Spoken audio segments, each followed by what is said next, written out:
22. Call for single-gender hospital rooms after new report. In other words, a study suggested that men and women should stay in different hospital rooms, and some people want this policy to be implemented. A call for something is a public demand for it to happen. Call is a noun here, so the stress falls on the first syllable. Call for. Here are some other examples. Calls for Brexit debate could cause policy clashes at next week's conference. This means that some people want to discuss the pros and cons of Brexit at a conference next week, and this might lead to policy disagreements. U.S. lawmakers renew calls for ceasefire. This means that U.S. politicians are asking once more for an end to the fighting. Notice the phrasal verb, call for.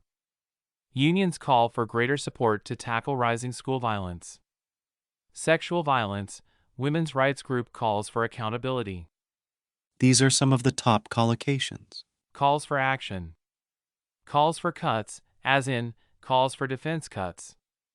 Calls for intervention, as in calls for military intervention. Calls for investigation. Calls for reform, as in calls for education reform.